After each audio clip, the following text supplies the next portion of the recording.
How to spot malicious Python libraries.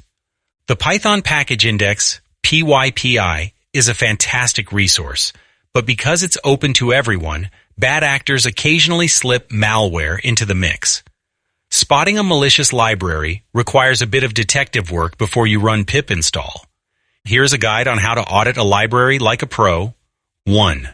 Watch out for typo squatting. This is the most common trick.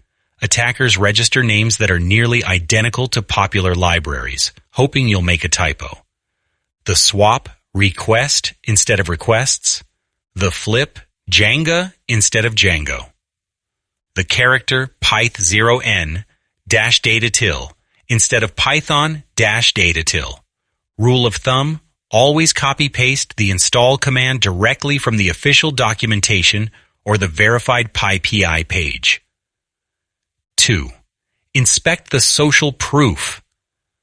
A legitimate, widely used library will have a visible trail of trust.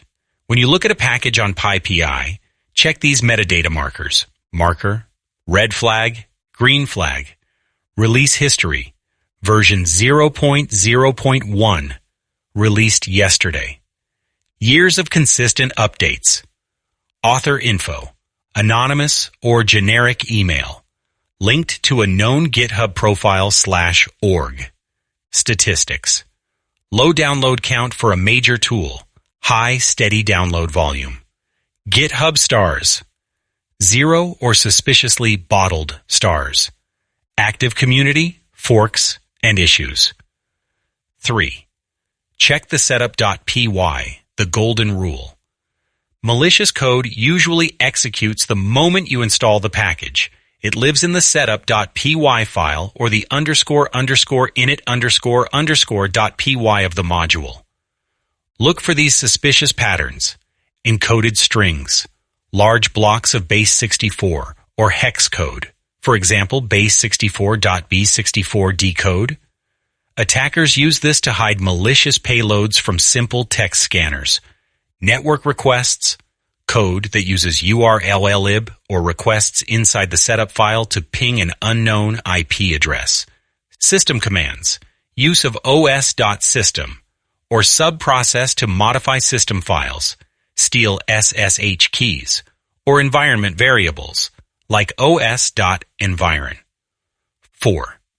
Evaluate the dependencies. Sometimes the library itself looks clean, but it lists a malicious package as a dependency. Check the requirements.txt or install_requires section. If a tiny library that claims to format dates requires 50 heavy, unrelated dependencies, be very skeptical. 5. Use security tools. You don't have to do all the heavy lifting yourself. There are tools designed to scan your environment for known vulnerabilities. Safety. Checks your installed packages against a database of known security vulnerabilities. Bandit. Scans your own code for common security issues. snyk/socket.dev. These platforms provide deep insights into the health and risk score of open source packages before you use them. Pro tip.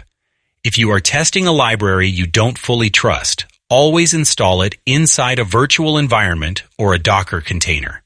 Never install unverified packages globally on your primary machine where they can access your personal files. Are you looking to audit a specific library right now, or are you setting up a secure workflow for a team? Do you know that any private information you put into a cloud AI is used to train that AI? A private AI running on your own hardware is the best way to keep your private data private. I can help you set up a private AI on almost any PC or server. Contact me for a free consultation. If you get value from these blogs, please consider joining my Patreon as a member at the $2, $4, or $8 level. There are more than 400 previous blogs on my Patreon page. https://www.patreon.com/Steve Hovland.